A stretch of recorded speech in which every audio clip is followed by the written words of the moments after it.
अस्सलाम वालेकुम, hi and hello, welcome to the end sports pulse. खेलों की इस दुनिया में आप सबको खुशामदीद कहती हूँ। सबसे पहले आप सबका बेहद शुक्रिया। जो लाइव स्ट्रीमिंग का सेशन मैंने कल रखा था उसमें आप लोग जुड़े, आप लोगों ने उसे पसंद किया, अपना फीडबैक दिया और मैसेजेस किए। तो अब आप लोगों ने जैसा रिस्पॉन्स दिया है उसकी बुनियाद पर कोशिश करेंगे कि फ्यूचर में इन सेशंस को हम ज़रा रेगुलर बेसिस पे भी कैरी ऑन कर सके। लेकिन अनफॉर्चुनेटली मुझे वो वीडियो बाद में डिलीट करनी पड़ी क्योंकि कुछ टेक्निकल इश्यूज आ रहे थे। उसके अंदर जो कुछ इंपॉर्टेंट बातें हुई उन्हें आज थोड़ा सा टच कर लेंगे। लाइक जय शाह ने जो स्टेटमेंट्स दी, स्टेटमेंट्स नहीं बल्कि उनसे कुछ सवाल हुए थे कि जिसके उन्होंने जवाब दिए। और वो क्या कहते हैं ना, साफ सीधी बात करना, तो बड़े साफ सीधे वे में उन्होंने उन सवालात के जवाब दिए। और जय शाह की बात मुझे ये हमेशा बड़ी अच्छी लगती है कि वो बंदा कंट्रोवर्सी क्रिएट करने से बड़ा अवॉइड करता है। पास्ट में भी जब रमीज राजा थे चेयरमैन, तो उनकी जानिब से इस तरह के बयान आ जाते थे मिर्च मसाले वाले, लेकिन जय शाह जो थे वो तब भी इस चीज़ को अवॉइड करने की कोशिश करते थे। या वो बंदा काम की बात ही करता था, जहाँ पे ज़रूरी होती थी वही बयान आता था। चाहे आप एशिया कप को देख लें या पाकिस्तान का इंडिया को टूर को देख लें जब वर्ल्ड कप में जाना था। जय शाह की जानिब से इस किस्म की कंट्रोवर्सीज नहीं सामने आई हैं। तो अभी भी जो उनसे सवालात हुए थे उन्होंने उनके बड़े भाई एक ओपन वे में जवाबात दिए। उनकी कुछ बात करेंगे हम। इसके साथ साथ इंडिया में जो स्टार स्टडीड दुलीप ट्रॉफी होने जा रही है उसकी बड़ी बात हो रही है। बड़े स्टार्स आप खेलते हुए देखेंगे, लेकिन कुछ स्टार मिस आउट भी हो जाएंगे और कुछ ऐसे भी खेल रहे हैं इस दुलीप ट्रॉफी के अंदर प्लेयर्स जो कि फ्यूचर में इंडियन स्टार्स हैं। उनकी थोड़ी सी बात करेंगे। और जनाब अरशद नदीम का नाम दुनिया भर में सेलिब्रेट हो रहा है और उसकी वजह है उनकी अचीवमेंट कि किस तरह आउट ऑफ द ऑड जाके, out of all the obstacles उन्होंने वो कामयाबी हासिल की। पाकिस्तान के लिए रिकॉर्ड बनाया, बल्कि पाकिस्तान के लिए तो रिकॉर्ड बनाया कि आप इतने अरसे बाद, 32 साल बाद, बल्कि 40 साल बाद कोई मेडल लेके आए और पहला इंडिविजुअल गोल्ड मेडल। लेकिन वो जो एक दुनिया भर में नया रिकॉर्ड कायम किया भाई अपनी उस थ्रो के ज़रिए, और उनकी वो जो स्पिरिट है, उनकी वो जो करेज है, बेसिकली उसको सेलिब्रेट किया जा रहा है। लेकिन अरशद नदीम भी क्या कहीं हैदर अली तो नहीं बनने जा रहे? मैं क्रिकेटर हैदर अली की बात नहीं कर रही जो आप लोग में से बहुत से लोग समझ रहे होंगे। मैं उन हैदर अली की बात कर रही हूँ कि जिन्होंने अरशद नदीम की तरह ही पाकिस्तान का सब्ज हिलाली परचम बुलंद किया था, पोडियम पे गए थे और पाकिस्तान के लिए गोल्ड मेडल हासिल किया था, और वो भी पाकिस्तान का पहला गोल्ड मेडल था।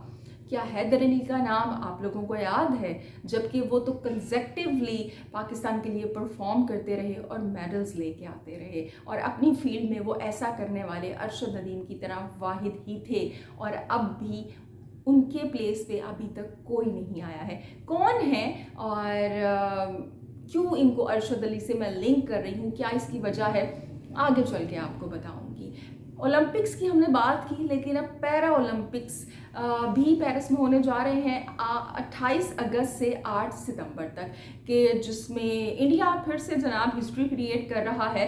अपना हिस्ट्री का सबसे बड़ा कंटेंजेंट भेज रहा है कि जिसमें 84 एथलीट हैं। 84 एथलीट इस पैरा ओलंपिक्स में हिस्सा लेने जा रहे हैं। और वो जो टोक्यो में बड़ी यादगार कामयाबी हासिल की थी, क्या उसका रिपीट हो पाएगा, या जो गोल सेट किए हैं वो अचीव हो पाएंगे, इस पे बात करेंगे। पाकिस्तान की जानिब से क्या रिप्रेजेंटेशन है पैरा ओलंपिक्स में, ये भी आपको बताएंगे। कुछ ऐसी बातें आपको बताएंगे जो कि शायद इससे पहले मीडिया पे कभी डिस्कस नहीं हुई। तो आप लोगों ने साथ रहना है और इस वीडियो को आखिर तक देखना है। तो सबसे पहले जल्दी से जय शाह का टॉपिक को कवर करते हैं। जय शाह की बात करें तो उनसे जनाब बांग्लादेश के जो हालात ख़राब हैं, T20 वर्ल्ड कप वहाँ पे होना है, उनसे क्वेश्चन हुआ क्या इंडिया होस्ट करने जा रहा है, क्योंकि बांग्लादेश बोर्ड ने ऐसा पूछा है। तो ही सेड नो, ऐसा नहीं है, क्योंकि बड़े वैलिड उन्होंने दो रीजंस दिए। एक तो मानसून का सीज़न है और दूसरा ये कि इंडिया ने 2025 में T20 विमेंस का वर्ल्ड कप होस्ट करना है, तो उसकी तैयारी कर रहे हैं। तो इससे ये भी पता चलता है कि जो BCCI है उसको कोई वो इतनी ग्रीड नहीं है कि मैं ये भी इवेंट होस्ट कर लूँ, ये भी इवेंट होस्ट कर लूँ। अपने प्लान्स में बड़े क्लियर हैं, हमने क्या करना है, कब करना है, कैसे करना है। वरना कि अगर आपको ICC का एक इवेंट मिल रहा था तो क्या जाता है करने में। लेकिन ये बड़ी अच्छी अप्रोच है कि आप बिल्कुल क्लियर हो अपने स्टांस में और आपको पता है कि आपको क्या चाहिए और क्या नहीं चाहिए। और जनाब विराट कोहली और रोहित के लिए क्वेश्चन हुआ कि वो दुलीप ट्रॉफी क्यों नहीं खेल रहे हैं, तो ही सेड कि इंजरीज के रिस्क हो सकते हैं, इंजरी रिस्क हो सकता है, क्योंकि आगे इंडिया का भी बड़ा टाइट स्केड्यूल है। बांग्लादेश ने आना है, फिर बॉर्डर गवास्कर ट्रॉफी है, फिर इंग्लैंड के साथ खेलना है, फिर जनाब चैम्पियंस ट्रॉफी है। तो ऐसे में अगर दो आपके स्टार प्लेयर्स अनफिट हो जाएंगे तो काफ़ी प्रॉब्लम की बात हो सकती है।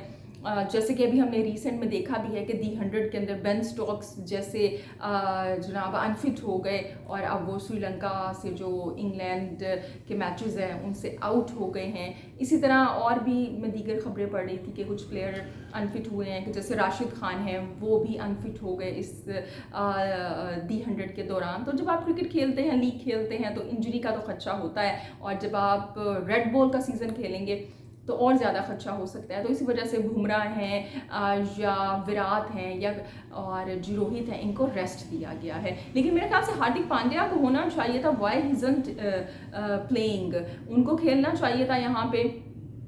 मे बी वो जो उनकी पर्सनल लाइफ में टैकल कर रहे हैं प्रॉब्लम्स को, इस वजह से उनको नहीं कहा गया, या खुद से हार्दिक पांड्या ने एक्सक्यूज़ कर लिया, I don't know. Rinku Singh का ऐसा एक नाम है जो मेरे ख्याल से ज़रूर होना चाहिए था।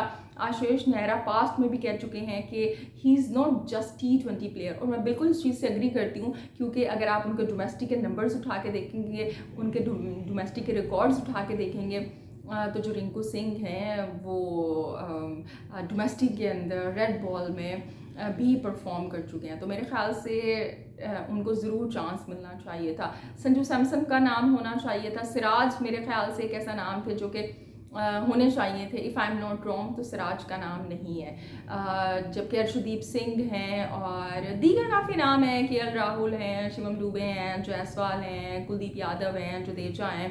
सो बड़े बड़े नाम खेल रहे हैं। इंडिया का नया टैलेंट भी, यानी कि जो फ्यूचर में इंडिया के स्टार्स हैं और जो अभी प्रेजेंट स्टार्स हैं वो सब खेल रहे हैं। और सबसे अच्छी चीज़ क्या है? सबसे अच्छी चीज़ ये है कि ये जो सीनियर्स हैं ये यंगस्टर्स की कैप्टनसी में खेलेंगे। ये एक बड़ी अच्छी अप्रोच है जो कि मुझे बड़ी पसंद आई यहाँ पे। वैसे अगर हम दुलीप ट्रॉफी की बात करें तो पहले ये जोनल फॉर्मेट में खेला जाता था, 6 टीम्स होती थी, लेकिन इस दफ़ा BCCI ने अब 4 टीम्स कर दी हैं, ABCD का नाम दिया है, और हर टीम के 4 अलग कैप्टन हैं। शुभमन गिल हैं, गायकवाड़ हैं, श्रेयस अय्यर हैं, इसके अलावा अभिमानव हैं, और इनके अंदर ये सीनियर खेलेंगे। अब ऐसा नहीं है कि अब अगर KL राहुल खेल रहे हैं तो वो कैप्टन होंगे, नहीं जनाब, वो शुभमन गिल की कैप्टनसी में खेलेंगे। या अगर सूर्या कुमार यादव जो कि आपके अभी T20 के कैप्टन हैं वाइट बॉल के, वो अगर खेल रहे हैं तो वो कैप्टन होंगे, नहीं जनाब, वो गायकवाड़ की कैप्टनसी में खेलेंगे। तो ये बड़ी अच्छी बात है कि फ्यूचर के कैप्टन्स भी आप डेवलप कर रहे हो। पाकिस्तान की तरह नहीं कि अगर बाबर आजम एहसान कर रहे हैं, वो रेड बॉल खेल रहे हैं या डोमेस्टिक खेल रहे हैं तो he will be the captain. Rizwan अगर कहीं खेलेंगे डोमेस्टिक तो he will be the captain. तो ये जो अप्रोच है BCCI की, आई डू अप्रिशिएट इट, बड़ी अच्छी बात है कि आप अपने फ्यूचर टैलेंट को ले के साथ चल रहे हो और आप अपने प्लान्स के अंदर, अप्रोच के अंदर बड़े क्लियर हो। और जनाब इसके साथ साथ सरफराज खान की भी मैं देख रही थी, स्टेटमेंट आई कि वो कह रहे हैं कि वो बांग्लादेश का जो टूर है तो वो उनकी कोई इतनी हाई होप्स नहीं है कि उनको इंडियन टीम में खेलने का मौका मिलेगा। वैसे सरफराज खान से याद आया कि सरफराज खान और जो मुशीर खान उनके भाई हैं वो एक ही टीम में खेलेंगे दुलीप ट्रॉफी में। और मुशीर खान बड़ा अच्छा प्रोस्पेक्ट है, अंडर 19 में भी इंडिया को रिप्रेजेंट किया उन्होंने। और जब हम डोमेस्टिक में देखते हैं तो मुंबई की जानिब से उन्होंने क्वार्टर फाइनल में डबल सेंचुरी बनाई थी रणजी ट्रॉफी में, और फाइनल में भी 100 उन्होंने किया था, सेंचुरी की थी। तो वो एक बड़ा अच्छा फ्यूचर का प्रोस्पेक्ट है, तो वो भी दुलीप ट्रॉफी खेलेंगे। ये दोनों भाई एक ही टीम से खेलेंगे। और इसके अलावा उनसे क्या क्वेश्चन हुआ, ये भी क्वेश्चन हुआ था कि इंडिया क्यों नहीं 2 कोचेस के साथ गया रेड बॉल और वाइट बॉल में। तो जयशा ने कहा भाई कि एक तो ये कि जो कोच हैं current head coach Gautam Gambhir, he was ready to take the responsibility. और दूसरी बात ये कि जो हमारे खिलाड़ी हैं वो तीनों फॉर्मेट्स के अंदर आगे पीछे करके सेम ही होते हैं, तो अलग अलग कोच रखने का फ़ायदा कोई नहीं था। वैसे गौतम गंभीर की बात करें तो गौतम गंभीर इस वक्त एक ऐसा बच्चा है जो कि BCCI का बड़ा लाडला बच्चा है, और जो उसको चाहिए वो BCCI प्रोवाइड कर रहा है। अगर आप देखें तो इंडिया की जो इस वक्त जो कोचिंग स्टाफ है इंडिया का, वो India coaching staff KKR coaching staff turn into India coaching staff बन चुका है। जैसे कि अभिषेक नैयर हैं या रेयान टेंडुलकर हैं, या इसके अलावा जो मोनी मोकल को भी हायर किया गया, क्योंकि जो गौतम गंभीर हैं उनके साथ काम कर चुके हैं KKR में, एंड गौतम गंभीर बड़ा पसंद करते हैं उन्हें। ये वही मोनी मोकल हैं जो कि पाकिस्तान के साथ भी काम कर चुके हैं। सो हर फैसिलिटी दी जा रही है गौतम गंभीर को। अब उम्मीद करते हैं कि वो वैसा डिलीवर भी करें और उस तरह का फैसला नहीं करें कि जैसे श्रेयस अय्यर के लिए उन्होंने किया था कि आउट ऑफ द नो वे श्रेयस अय्यर जो है वो श्रीलंका के टूर में आ गए थे, जबकि उनको इसलिए नहीं पिक किया गया था, कॉन्ट्रैक्ट दिया गया था ईशान किशन के साथ, क्योंकि ये कहा गया था कि डोमेस्टिक आपने नहीं खेली, डोमेस्टिक पहले खेलें आप जाके। तो डोमेस्टिक आप खेलेंगे तभी आप नेशनल साइड पर जगह बनाएंगे, ये भी कहा गया था। तो IPL के बाद वो IPL में KKR के कैप्टन थे, गौतम गंभीर मेंटोर थे। अब IPL के बाद पता नहीं उन्होंने कहाँ पर जाके डोमेस्टिक खेली जो आपको और हमें पता नहीं चला, और वो गौतम गंभीर को इतने पसंद आ गई उनकी परफॉर्मेंस कि उन्होंने उनको पिक कर लिया जो नेशनल साइड में। तो मेरे ख्याल से इस किस्म के जो फैसले हैं ना वो सूट नहीं करते गौतम गंभीर को, इनसे उनको बचना चाहिए, और जो फेयर जो आपके वो डिसीजन हैं जो मेरिट पे आते हैं वो आप करें।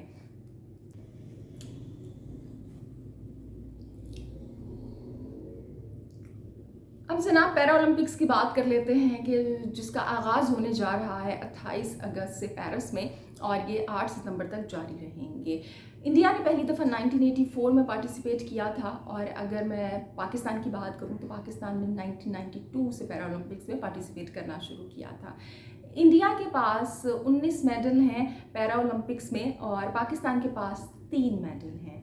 अब मज़े की बात मैं आपको बताती हूँ कि ये जो 3 मेडल हैं ये पाकिस्तान का एक ही एथलीट लेके आया है, हैदर अली। जबकि इंडिया की बात करें तो पैरा ओलंपिक्स में टोक्यो जो पैरा ओलंपिक्स थे वो सबसे बेस्ट गए थे, और उसमें इंडिया ने 19 मेडल हासिल किए थे जिसमें 5 गोल्ड थे। इस दफ़ा इंडिया की होप्स हाई हैं क्योंकि तैयारी ज़्यादा है, टारगेट भी बड़ा सेट किया है, और इस दफ़ा इंडिया अपना सबसे बड़ा कंटेंजेंट्स भेजने जा रहा है पैरा ओलंपिक्स में, that is consistent of 84 athletes. जी बिल्कुल 84 एथलीट हिस्सा लेंगे। और अगर पाकिस्तान की बात करें तो पाकिस्तान की पैरा ओलंपिक्स में कोई रिप्रेजेंटेशन नहीं है। पाकिस्तान पैरा ओलंपिक्स में पार्टिसिपेट नहीं करने जा रहा। ये वही पाकिस्तान है जो कि जनाब एटमी ताकत है, ये वही पाकिस्तान है कि जो कि स्पोर्ट्स के लिए इतना पैसा बजट के नाम पे बोर्ड को देता है, चाहे वो आपका स्पोर्ट्स बोर्ड है या ओलंपिक एसोसिएशन है। और अगर हम इंडिया की बात करें तो इंडिया में भी पैरा ओलंपिक कमेटी है ऑफ कोर्स, और पाकिस्तान में भी पैरा ओलंपिक कमेटी है। इंडिया की अगर हम पैरा ओलंपिक कमेटी की बात करें तो उसके जो हेड हैं वो हैं जनाब देवंदरा झाझरिया, जो कि डबल गोल्ड मेडलिस्ट हैं पैरा ओलंपिक्स में। अब मैं आपको पाकिस्तान के हेड की बताती हूँ। पाकिस्तान के जो हेड हैं वो हैं जनाब डॉक्टर मुस्तफ़ा तारिक, जो कि पाकिस्तान के हेड हैं डॉक्टर तारिक मुस्तफ़ा। 1934 की इनकी पैदाइश है, और अगर हम इनकी क्वालिफ़िकेशन की बात करें तो मैकेनिकल इंजीनियर हैं, और जनाब बड़े क्वालिफाइड इंसान हैं, बाहर की डिग्रीज़ हैं इनके पास, और अपनी फील्ड के बड़े ही काबिल इंसान हैं। डिफरेंट गवर्नमेंट पोजीशंस पे काम भी कर चुके हैं ये पास्ट में, और गवर्नमेंट ऑफ पाकिस्तान में एज ए फेडरल सेक्रेटरी भी ये काम कर चुके हैं। इतना बड़ा इंट्रोडक्शन है। जबकि अगर हम इंडिया के पैरा ओलंपिक्स कमेटी के हेड की बात करें तो उनके पास सिर्फ 2 लाइनों का ही इंट्रोडक्शन है, जो कि काफ़ी है कि डबल गोल्ड मेडलिस्ट है। और यहाँ पे इतना बड़ा रेज्यूमे जो है ये डॉक्टर तारिक मुस्तफ़ा का भरा हुआ है। लेकिन आप देखें ये ही वजह है, यही मेन डिफरेंस है कि एक वो इंसान है कि जो प्रेसिडेंट है इस वक्त, जो कि हेड है पैरा ओलंपिक्स कमेटी का इंडिया में, और डबल गोल्ड मेडलिस्ट है, और इंडिया जो है वो 84 एथलीट्स को भेज रहा है, 84 एथलीट्स के साथ पार्टिसिपेट करने जा रहा है पैरा ओलंपिक्स में। अगर हम पाकिस्तान की बात करें तो पाकिस्तान में डॉक्टर तारिक मुस्तफ़ा की इतनी लंबी चौड़ी क्वालिफिकेशन के बावजूद, उनकी ये जो मैकेनिकल इंजीनियरिंग की डिग्री है और ये वो जो डिफरेंट प्रेसिडेंसीज कैरी करते हैं, इतने लंबे चौड़े तारुफ के बावजूद पाकिस्तान पैरा ओलंपिक्स में इस दफ़ा पार्टिसिपेट नहीं करने जा रहा। It is the main reason कि जब आप सही जगह पे सही इंसान को नहीं लगाएंगे तो चाहे वो जितना मर्जी काबिल क्यों ना हो, वो वैसे डिलीवर कर ही नहीं सकता। इसीलिए कहते हैं कि मेरिट पे फैसले किए जाएं। जब आप मेरिट पे फैसले करेंगे तो रिजल्ट आपको तब ही मिलेंगे। और जो इंडिया की पैरा ओलंपिक्स कमेटी के हेड हैं देवेंद्रा झाझरिया, इनका कहना है कि इस दफ़ा जो इंडिया का गोल है वो 25 मेडल्स हैं, कि 25 मेडल्स हमने लेके आने हैं। और बात यहाँ पे ख़त्म नहीं होती। इंडिया ने 2023 में जब हंजू एशियन पैरा गेम्स हुई थी उसमें हिस्टोरिक 111 मेडल्स हासिल किए थे। ये होती है लीडरशिप, ये होते हैं फैसले। जबकि अगर आप पैरा ओलंपिक्स में देखेंगे कि जो मुल्क शामिल हो रहे हैं उनमें ऐसे ऐसे नाम हैं जो कि नाम शायद आपने पहले सुने भी ना हो, लेकिन उनकी रिप्रेजेंटेशन पैरा ओलंपिक्स में है। ईरान और इराक तक पार्टिसिपेट कर रहे हैं। इराक की हम बात करें तो अभी कुछ अरसा पहले वो खाना जंगी के अंदर था, लेकिन उनके वहाँ से तक रिप्रेजेंटेशन है। उनके साथ एथलीट पार्टिसिपेट कर रहे हैं डिफरेंट स्पोर्ट्स के अंदर। इसी तरह से अगर आप क्यूबा को देख लें या इंडोनेशिया को देखें या आप दीगर जो ममालिक हैं उनकी बात करें, वो सब पार्टिसिपेट कर रहे हैं। आप ज़रा जाके कंट्रीज चेक कीजिएगा, बहुत से ऐसे मुल्क होंगे कि शायद उनमें से ऐसे नाम हो जो आप पहली दफ़ा सुन रहे हो, लेकिन उनकी रिप्रेजेंटेशन है पैरा ओलंपिक्स में। लेकिन पाकिस्तान की रिप्रेजेंटेशन नहीं है। वो पाकिस्तान के जिसके पैरा ओलंपिक्स कमेटी के जो हेड हैं वो डॉक्टर तारिक मुस्तफ़ा हैं, मैकेनिकल इंजीनियर हैं, बेतहाशा काबिल इंसान हैं, बड़ी डिग्रीज रखते हैं, मुसलसल सर्व कर रहे हैं। लेकिन पाकिस्तान के पास इस दफ़ा पैरा ओलंपिक्स में रिप्रेजेंटेशन के नाम पे कोई एथलीट नहीं है। ये वो पाकिस्तान है जो कि एटमी ताकत है। ये वो पाकिस्तान है जहाँ की अगर हम आर्मी की बात करें तो 2020 में जो दुनिया में पावरफुल आर्मीज़ में 15वें नंबर पे थी, वो आज की तारीख में 7वें नंबर पे आ चुकी है। आर्मी की बात मैं इसलिए कर रही हूँ कि जो हमारे रिटायर्ड अफसरान होते हैं उनको बड़ा शौक़ है कि वो अपनी रिटायरमेंट के बाद वो गवर्नमेंट सेक्टर में आए, पब्लिक सेक्टर में आए और सर्व करें। लेकिन मुझे समझ नहीं आती है कि जब वो पब्लिक सेक्टर में आते हैं या जब वो गवर्नमेंट सेक्टर में आते हैं तो उनकी परफॉर्मेंस निल बटा निल कैसे हो जाती है, वो क्यों डिलीवर नहीं कर पाते हैं। चाहे आप पास्ट उठा के देख लें, आप स्पोर्ट्स बोर्ड के हेड को देख लें, अभी हम जिनका पास्ट में रोना रोते रहे हैं, डॉक्टर आरिफ का, जनरल आरिफ का, जो कि ओलंपिक्स के 20 साल काले करके चले गए, मुसलसल उन्होंने गुजारे ओलंपिक्स के एज ए प्रेसिडेंट, और पाकिस्तान के पास कोई मेडल नहीं आया। ये वो पाकिस्तान है जो कि स्पोर्ट्स बोर्ड और ओलंपिक्स बोर्ड को बजट के नाम पे अच्छे खासे पैसे देता है, लेकिन ये दोनों लड़ते रहते हैं कि पैसे ही नहीं है हमारे पास तो खिलाड़ियों को देने के लिए कुछ नहीं है। तो मुझे समझ नहीं आता इतना बजट कहाँ पे जाता है और इन लोगों से पूछने वाला कोई क्यों नहीं है। और मैं आपको बताऊं कि पाकिस्तान ने पैरा ओलंपिक्स में, जहाँ पे इंडिया के पास 19 मेडल्स हैं, वहाँ पे पाकिस्तान के पास पैरा ओलंपिक्स में सिर्फ 3 मेडल्स हैं। जी बिल्कुल, गोल्ड, सिल्वर, ब्रॉन्ज। और एक मज़े की बात आपको बताऊं कि ये सब के सब मेडल लेके आने वाला सिर्फ एक इंसान है, हैदर अली, के जो हाई जंप में ये मेडल लेके आया। पाकिस्तान के जहाँ पे 1992 से पैरा ओलंपिक्स का आगाज़ हो गया था और जनाब कमेटी भी बन गई थी उसके बाद, लेकिन 2008 में बीजिंग ओलंपिक्स में पहली दफ़ा जब हैदर अली ने पाकिस्तान के लिए 2008 में सिल्वर मेडल जीता तो वो पाकिस्तान का पहला मेडल था।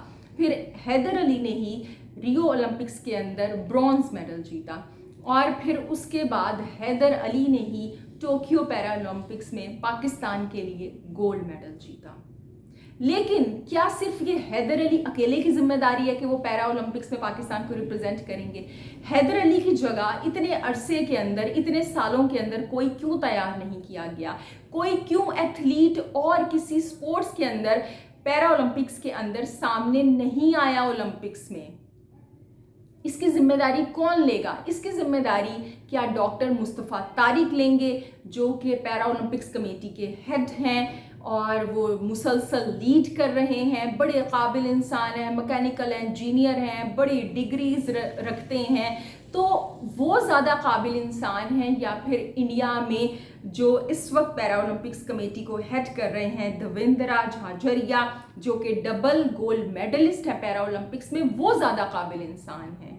हो सकता है कि डिग्रीज उनके पास कहीं कम हो डॉक्टर मुस्तफ़ा तारिक से, लेकिन वो अपनी फील्ड के इंसान हैं और यही वजह है कि इस दफ़ा 2024 के पैरा ओलंपिक्स के अंदर इंडिया 84 एथलीट के साथ compete करने जा रहा है और पाकिस्तान की रिप्रेजेंटेशन सिर्फ 0 है।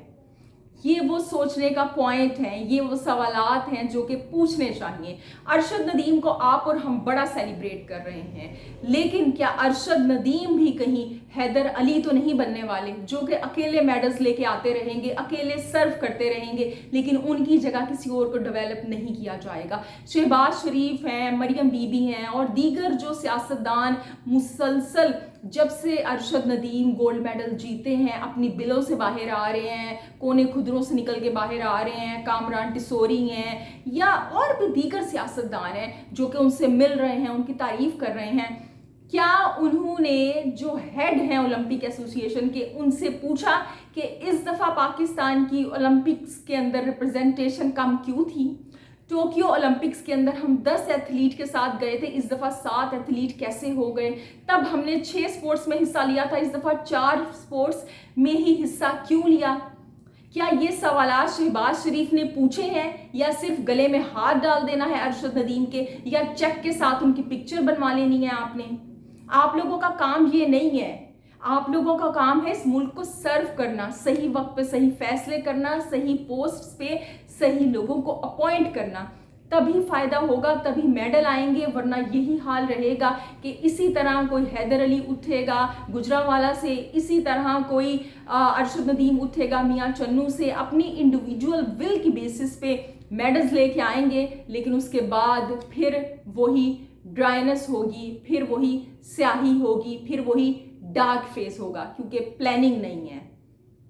ओलंपिक्स बोर्ड, ओलंपिक्स एसोसिएशन कुछ नहीं कर रही, स्पोर्ट्स बोर्ड कुछ नहीं कर रहा। क्या शहबाज शरीफ ने पूछा कि जो नू दस्तगीर हैं उनको क्यों नहीं शामिल होने दिया गया पैरिस ओलंपिक्स के अंदर? क्या ऐसा नहीं हो सकता था कि अरशद नदीम के साथ साथ नू दस्तगीर भी मेडल लेके आते पैरिस ओलंपिक्स में?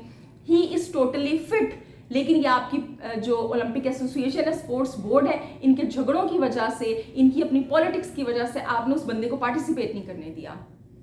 क्या शहबाज शरीफ ने पूछा, मरियम बीबी ने पूछा कि भाई ये जो हमारे वेट लिफ्टर थे तलहा तालिब, ये कहाँ पे गए?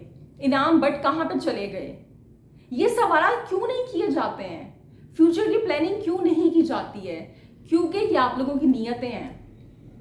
आप लोग इस मुल्क को सर्व करने के लिए आए ही नहीं है। खाली बातें करने से, तकरीरें करने से कुछ नहीं होता।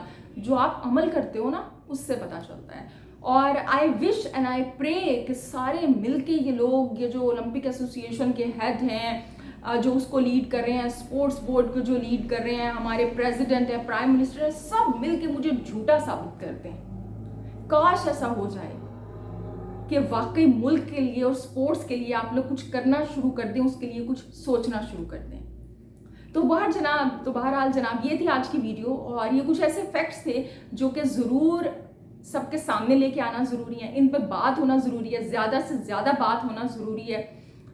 क्योंकि जब बात होती है ना, हमारे यहाँ सोशल मीडिया के प्रेशर से ही काम चलता है। और वैसे तो अब तो सोशल मीडिया जो है वो वैसे भी पाकिस्तान में खुद बैसाखियों पे आ चुका है। उस बेचारे का भी बुरा हाल है क्योंकि नेट की सूरत हाल काफ़ी ख़राब है यहाँ पे।